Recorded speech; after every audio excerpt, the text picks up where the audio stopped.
Hello बच्चों, नमस्कार। आज हम इस वीडियो के अंदर हम शुरुआत करने वाले हैं प्रेजेंट टेंस से। आज हम इस वीडियो के अंदर प्रेजेंट टेंस से रिलेटेड पैसिव वॉइस ले रहे हैं, यानी प्रेजेंट टेंस की पैसिव वॉइस से हम इसकी शुरुआत कर रहे हैं। प्रेजेंट टेंस में कुल 4 पार्ट है। उस 4 पार्ट में से केवल 3 पार्ट की पैसिव वॉइस बनेगी। इसमें present simple tense, present continue tense तथा प्रेजेंट परफेक्ट टेंस की पैसिव वॉइस बनेगी तथा प्रेजेंट परफेक्ट कंटिन्यू जो अंतिम पार्ट है उस पार्ट की पैसिव वॉइस नहीं बनेगी। तो अब हम शुरुआत करते हैं प्रेजेंट सिंपल टेंस से। प्रेजेंट सिंपल टेंस आप समझ चुके हैं कि प्रेजेंट सिंपल टेंस के अंदर जो हेल्पिंग वर्ब होती है, सहायक क्रिया होती है, वो डू या डज होती है तथा जो मुख्य क्रिया होती है वो हमेशा फर्स्ट फॉर्म में रहती हैं। और इसकी जो हम पैसिव वॉइस बनाएंगे तो पैसिव वॉइस बनाते समय हेल्पिंग वर्ब को इज आर एम में बदलना है। अगर सेंटेंस के अंदर नाउन सिंगुलर है तो इज करना है, और यदि वो प्लूरल है तो उसमें आर करना है, और अगर नाउन आई है तो उसके साथ आपको एम लिखना है तथा मुख्य क्रिया है वो हमेशा थर्ड फॉर्म में रहेगी। यानी पैसिव वॉइस के अंदर जो मुख्य क्रिया होती है वो हमेशा थर्ड फॉर्म में रहेगी। आपके सामने उदाहरण दे रहे हैं, पहले आपके सामने फॉर्मूला बता देते हैं ताकि आपको अच्छे से समझ में आए। सब्जेक्ट डू डज क्रिया की फर्स्ट फॉर्म और ऑब्जेक्ट, उसके बाद में कोई अदर वर्ड है या एडवर्बियल है तो बाद में आएगा। जैसे आपके सामने रेड कलर के अंदर हमने एक एग्जाम्पल दिया, उदाहरण दिया कि कैसा वाक्य आए तो हम उसको समझे कि ये प्रेजेंट सिंपल टेंस का है। एग्जाम के अंदर हमारे सामने केवल सेंटेंस होगा और उस सेंटेंस को हमें ये समझना होगा कि ये सेंटेंस किस टेंस का है। तो हमें वो पहचानने के लिए पिछले वीडियो में भी बताया था और इस वीडियो में मैं और आपको क्लियर कर देता हूँ कि इस सेंटेंस के अंदर हमें पहले क्रिया ढूंढनी है, हेल्पिंग वर्ब और मेन वर्ब। वो आपको बताएगी कि ये इस सेंटेंस के अंदर कौन सा टेंस है। जैसे हमारे सामने जो सेंटेंस है इसके अंदर जो SHC लिखा है ये सब्जेक्ट है, उसके बाद में COO के कुक लिखा है ये हेल्पिंग वर्ब के साथ मेन वर्ब है, और उसके बाद में द ब्रेकफास्ट लिखा है वो आपके ऑब्जेक्ट है, और इन द मॉर्निंग ये आपके समय लगा एडवर्बियल के रूप में तो ये आपके बाद में आया। तो अब हम समझ चुके हैं कि हमें करना क्या है। सबसे पहले हमें टेंस समझना है, तो हमें टेंस का मालूम चला गया कि ये प्रेजेंट सिंपल टेंस है। क्यों? क्योंकि इसके अंदर जो मेन वर्ब है कुक्स, इसके अंदर एस है वो डज को इंगित कर रहा है, इंडिकेट कर रहा है। यानी डज किसके अंदर होगा? प्रेजेंट सिंपल टेंस की पहचान हेल्पिंग वर्ब है ये। तो अब आपको मालूम चल गया कि यह है प्रेजेंट सिंपल टेंस। और अगर इसको चेंज करेंगे पैसिव वॉइस के अंदर तो हमें जो हेल्पिंग वर्ब करनी है वो इज आर एम करनी है, और उसके बाद में मेन वर्ब है वो थर्ड फॉर्म रखनी है। सबसे पहले हम क्या करेंगे? ऑब्जेक्ट को बाहर लेके आएंगे, और इसका जो ऑब्जेक्ट है द ब्रेकफास्ट वो हमें बाहर लेके आना है। हमने लिख दिया द ब्रेकफास्ट। उसके बाद में ये नाउन सिंगुलर थी तो उसके हिसाब से हेल्पिंग वर्ब इज लगी। उसके बाद में हम मेन वर्ब थर्ड फॉर्म करेंगे, जो कुक था उसका थर्ड फॉर्म कुक्ड हमने कर दिया। उसके बाद में जो एडवर्बियल पीछे बचा था वो हमने लिख दिया इन द मॉर्निंग। उसके बाद में लास्ट के अंदर बाई लगाकर जो कर्ता सी था उसको हम यहाँ लाएंगे पीछे और उसको ऑब्जेक्ट बनाना पड़ेगा, तो सी का ऑब्जेक्ट बना दिया हमने हर। तो आपके ये क्लियर हो चुका है कि किस प्रकार सेंटेंस को चेंज करना है। एक सेंटेंस हमने नीचे और लिखा है, उसमें थोड़ा सा डिफरेंट किया है हमने, क्योंकि कई जगह और कई किताबों के अंदर ऐसा भी दे रखा है बच्चों के लिए ये भ्रांति ना हो और ये भी क्लियर हो जाए। जैसे हमने द ब्रेकफास्ट, उसके बाद में helping verb is, main verb cooked, उसके बाद में सीधा हमने बाई लगाकर ऑब्जेक्ट ले लिया, हर कर दिया सब्जेक्ट को। उसके बाद में एडवर्बियल अंत में जोड़ा इन द मॉर्निंग। तो ये ऐसा क्यों हुआ? कुछ किताबों में ऐसा क्यों देते हैं? तो उसका भी एक कुछ रीजन है। क्या करते हैं, ये जो समय होता है जैसे इन the morning, in the evening, in the afternoon, ऐसे कुछ समय आता है तो वो क्या करते हैं, ऐसे जो समय आता है उस समय को वो एडवर्बियल को अंत में लिखते हैं और बाई लगाकर जो सब्जेक्ट है वो पहले ले लेते हैं। और जहाँ कई स्थान वगैरह या प्लेस वगैरह बता रहे हैं जैसे इन the kitchen, in the garden, in the school, in the village, ऐसा कुछ है तो वो पहले ले लेते हैं और बाई लगाकर जो सब्जेक्ट है वो अंत में लेते हैं। तो ये क्लियर है, आप इसमें से भ्रांति नहीं रखें, आपको जो सुटेबल लगे वो लिख सकते हैं, गलत नहीं होगा आपका। तो the breakfast is cooked in the morning, आप कंटिन्यू वाक्य को कर ले और लास्ट के अंदर बाय लगाकर आप सब्जेक्ट को पीछे लाकर लिख सकते हैं। अब हम कुछ एग्जाम्पल और ले लेते हैं ताकि ये आपके क्लियर हो जाए। जैसे हम अगला एग्जाम्पल ले रहे हैं, पहले लिख रहे हैं active voice, we do not play cricket. अब जैसे डू नॉट शब्द दिखा तो आपको समझ में आ गया इसका टेंस क्या है, प्रेजेंट सिंपल टेंस। अब इसमें नॉट आया है तो ये नकारात्मक नेगेटिव सेंटेंस है। इसको किस प्रकार करें, बहुत इजी और बहुत आसान है। जैसे इसके अंदर हम ढूंढेंगे तो क्रिया प्ले है और उसके जस्ट बाद में आपको ऑब्जेक्ट मिला और उस ऑब्जेक्ट को यहाँ सबसे पहले लिखेंगे। तो क्रिकेट हमने पहले लिखा, क्रिकेट वैसे सिंगुलर नाउन है इसलिए हम तो इसके लिए हेल्पिंग वर्ब इज काम ले रहे हैं। उसके बाद में नॉट नेगेटिव के रूप में आ रहा है। उसके बाद में क्रिया को थर्ड फॉर्म करना तो प्ले का प्लेड कर दिया। उसके बाद में बाई लगाकर जो करता था वी, उसको अंत में हमने ऑब्जेक्ट के रूप में अस लिख दिया। एक नीचे और लिखा सेंटेंस, वो क्यों लिखा, यानी कई जगह पर वी को अनइम्पोर्टेंट सब्जेक्ट माना जाता है और वो वी को वापस नहीं लिखते हैं, लेकिन लिखना अच्छा रहेगा। Cricket is not played by us, ये एकदम ओके। आगे चलते हैं, अगला जो आपके है वो उदाहरण है, people understand Hindi all over the country. इस सेंटेंस के अंदर हम सबसे पहले देखेंगे वर्ब मिली हमें अंडरस्टैंड। अंडरस्टैंड फर्स्ट फॉर्म है तो फर्स्ट फॉर्म हमेशा बिना किसी स्थायी क्रिया के अगर फर्स्ट फॉर्म मिलती है तो वो प्रेजेंट सिंपल टेंस है। प्रेजेंट सिंपल टेंस के अनुसार हमें करना है इसकी पैसिव वॉइस। अब इसमें से लेंगे हम ऑब्जेक्ट और मेन वर्ब जो है अंडरस्टैंड, उसके बाद में आपको ऑब्जेक्ट मिल चुका है हिंदी, तो ये हिंदी हम लाएंगे सबसे पहले। उसके बाद में हिंदी सिंगुलर होने के कारण इसकी जो हेल्पिंग वर्ब है वो है इज, और क्रिया मेन क्रिया आपको थर्ड फॉर्म करनी है तो अंडरस्टूड, ये थर्ड फॉर्म हो गई। उसके बाद में जो एडवर्बियल था ऑल ओवर द कंट्री वो लिख दिया। अंत में आप बाई लगाकर पीपल को नहीं लिखना है क्योंकि पीपल अनइम्पोर्टेंट सब्जेक्ट है, अनइम्पोर्टेंट सब्जेक्ट को वापस नहीं लिखते हैं, इसका आप ध्यान रखें। हमने पिछले वीडियो में इसके बारे में बहुत अच्छे से समझाया है, पीपल शब्द बाई लगाकर वापस नहीं लिख। अगला एग्जाम्पल है, I don't like ambiguous replies. Ambiguous का अर्थ होता है अस्पष्ट, रिप्लाई यानी प्रत्युत्तर। तो इस प्रकार इसमें डू नॉट लिखा है, डोंट लिखा है, तो आप समझ चुके हैं कि ये प्रेजेंट सिंपल टेंस है। आपके सामने जो एम्बिग्यूस रिप्लाईज है ये पूरा ही ऑब्जेक्ट है, इसको बाहर लिखना है। तो हमने इसको बाहर लिखा एम्बिग्यूस रिप्लाईज, या रिप्लाई के अंदर वाई हटाकर आई एस किया है, यानी ये बहुवचन है, यानी ये प्लूरल है।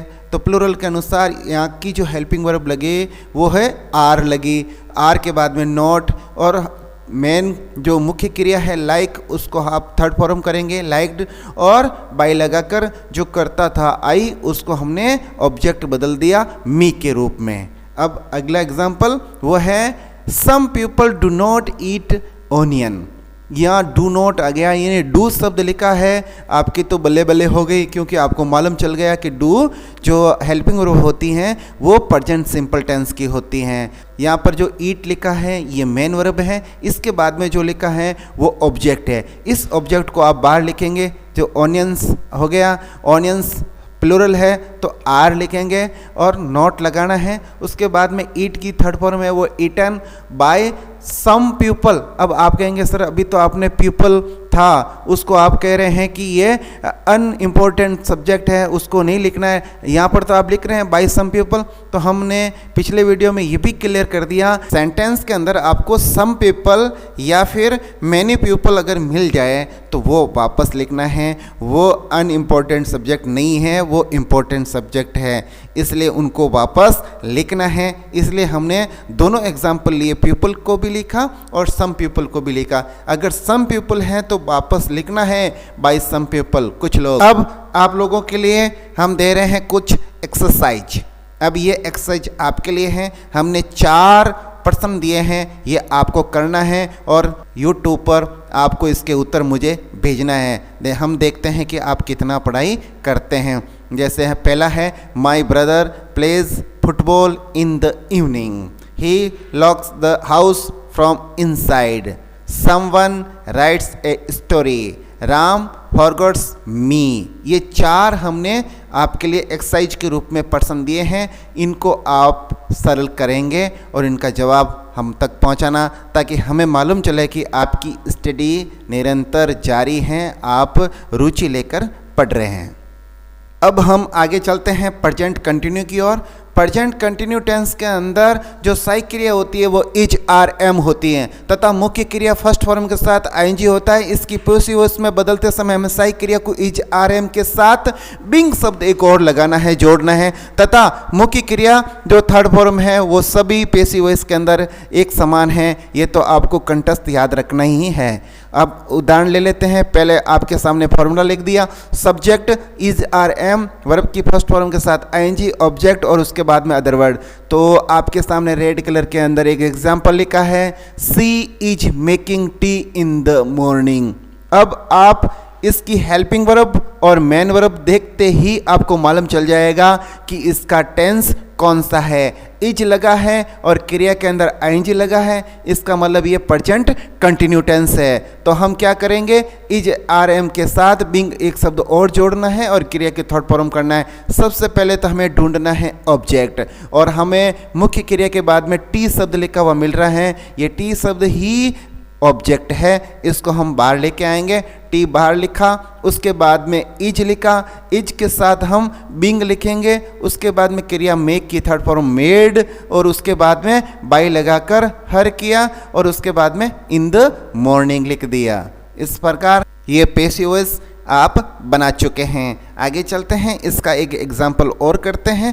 She is cooking food in the kitchen. अब इज लिखा है और कुक के अंदर आईएनजी है, इसका मतलब ये प्रेजेंट कंटिन्यू है। इसका मेन वर्ब कुक के बाद में फूड जो आ रहा है वो ऑब्जेक्ट है, उस ऑब्जेक्ट को हम बाहर लेके आएंगे। फूड लिखा और फूड इज लिखकर उसके साथ बिंग लगाया, उसके बाद कुक की थर्ड फॉर्म कुक्ड कर दिया, इन द किचन बाय हर। अब ये पहले से ये आप पहले लिख सकते हैं, इसलिए हमने इन द किचन लिखा और लास्ट में बाय लगाकर जो कर्ता सी था उसका हम यहाँ लेके आ रहे हैं, तो यहाँ ऑब्जेक्ट का स्थान होने के कारण इसको ऑब्जेक्ट बना दिया। एक उदाहरण और देखते हैं। He is writing a letter to his father. अब इज राइटिंग ये देखना है, बस इतना देखा और आपको पता चल गया कि टेंस क्या है।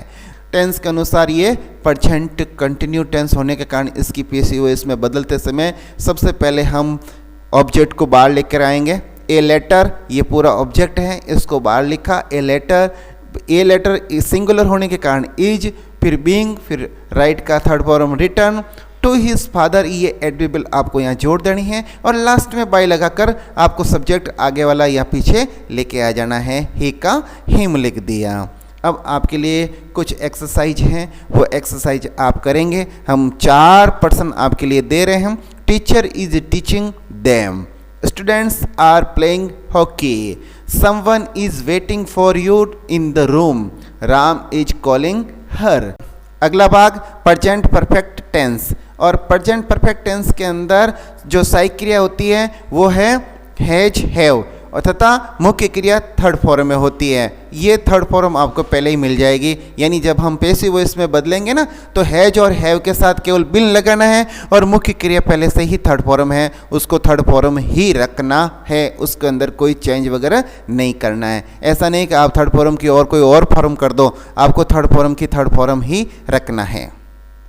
पहले आपको फॉर्मूला बता देते हैं कि क्या है। सब्जेक्ट हैज और हैव, क्रिया की थर्ड फॉर्म ऑब्जेक्ट, और अंत में अदर वर्ड या एडवर्बियल। अब इसके आधार पर एक सेंटेंस बनाया आपके सामने। She has made tea in the morning. अब इसके अंदर आप हैज और मेड ये 2 शब्द जो हेल्पिंग वर्ब और मेन वर्ब है, इसको देखते ही समझ जाएंगे कि ये प्रेजेंट परफेक्ट टेंस का एग्जाम्पल है, उदाहरण है। तो आप इसके अंदर क्या करना है, पहले आप ऑब्जेक्ट को बाहर लेके आएंगे। मुख्य क्रिया मेड यहाँ लिखा है, उसके आगे टी लिखा है, वो ऑब्जेक्ट है। इस टी को आप बाहर लेके आएंगे। टी के बाद हैज लगाकर उसके साथ बिन शब्द और जोड़ना है। वो जोड़ने के बाद मुख्य क्रिया जो थर्ड फॉर्म में पहले ही है मेड, उसको एज इट इज नीचे आप लिख दें। उसके बाद में बाई लगाकर हर लिख दिया, और उसके बाद में इन द मॉर्निंग लिख दिया। उसके बाद हम अगला एग्जाम्पल लेते हैं। अगला एग्जाम्पल है my uncle has not prepared coffee for the guest. हमने इसको नेगेटिव बनाया है ताकि आपको समझ में आ जाए कि नॉट वापस जब हम पैसिव वॉइस बनाएंगे तो उसको कहाँ लिखना है। सबसे पहले ऑब्जेक्ट है कॉफ़ी, इस कॉफ़ी ऑब्जेक्ट को आप बाहर लेके आना है। बाहर लिख दिया कॉफ़ी, ये हैज, उसके बाद में नोट जो नेगेटिव था वो पहले लिखना है, उसके बाद आपको बिन लगाना है। इसलिए हमने इसको नेगेटिव सेंटेंस को साथ में सम्मिलित किया ताकि आपको कोई कंफ्यूज नहीं हो। हैज और बिन के बीच के अंदर आपको नोट लिखना है। उसके बाद में थर्ड फॉर्म को एज इट इज वापस लिख दिया, प्रिपेयर्ड फॉर द गेस्ट, ये आपको एडवर्ब जोड़ देना है। और लास्ट में बाई लगाकर जो करता था उसको एज इट इज वापस माई अंकल लिख दिया। अब हम चलते हैं अगले एग्जाम्पल की ओर और अगला एग्जाम्पल है everybody have finished their work. यहाँ पर फिनिश्ड थर्ड फॉर्म है और उसके पहले हैव है जो ये इंडिकेट कर रहा है कि ये प्रेजेंट परफेक्ट टेंस है। उसके बाद में आपके क्रिया के पास ही में आपको ऑब्जेक्ट मिल रहे हैं देयर वर्क्स। ये दोनों शब्द साथ में आएंगे बाहर, देयर वर्क्स, ये पूरा ऑब्जेक्ट है। इसको हम आगे लिखेंगे देयर वर्क्स और उसको हैव लिखेंगे क्योंकि वर्क्स प्लूरल है और हैव के साथ बिन लगाएंगे और अंत में फिनिश लिखेंगे। आप बाय लगाकर एवरीबॉडी नहीं लिखना है क्योंकि ये अनइम्पोर्टेंट सब्जेक्ट है, ये वापस नहीं लिखा जाता है। एवरीबॉडी, एवरीवन, समबडी, समवन ऐसे वापस नहीं लिखे जाते हैं। अगर चिल्ड्रन से भी वाक्य शुरू हो रहा है तो वो भी वापस नहीं आता है। ये कुछ अनइम्पोर्टेंट सब्जेक्ट हैं, वो वापस नहीं लिखे जाते हैं। तो यहाँ पर ही हमारा ये सेंटेंस समाप्त हो गया, ख़त्म हो गया है। आगे चलते हैं, आपके लिए कुछ हम लेके आए हैं एक्सरसाइज। जैसे पहला एग्जाम्पल है टीचर हैज टॉट हिम, दूसरा है he has lost his watch, I have learn all the lesson, अगला है nobody has seen the tiger in recent days. ये कुछ एग्जाम्पल हैं जो आपको करने हैं, ये होमवर्क के रूप में है आपके लिए, ताकि आपको अच्छे से पैसिव वॉइस समझ में आ जाए। जितना आप स्वयं करेंगे उतना आप परफेक्ट बनेंगे। तो अब परफेक्ट टेंस खत्म हो चुका है और परफेक्ट कंटिन्यू टेंस की पैसिव वॉइस नहीं बनती है। यानी आज का हमारा वीडियो यही समाप्त करेंगे क्योंकि प्रेजेंट टेंस कंप्लीट हो गया है। अगले वीडियो के अंदर हम पास्ट टेंस लेने वाले हैं। आप हमारे साथ ऐसे ही बने रहें, हम आपको कंप्लीट पैकेज देंगे ताकि आपकी पढ़ाई अनवरत जारी रहे और ग्रामर का जो खौफ है माइंड के अंदर उसको आप निकाल दें। हम आपको कंप्लीट ग्रामर कराएंगे, एक एक बिंदु पर आपके लिए अच्छी से अच्छी सामग्री आप तक पहुंचाने का प्रयास करेंगे। आज का वीडियो यहीं समाप्त करते हैं। वंदे मातरम, जय हिंद, जय भारत।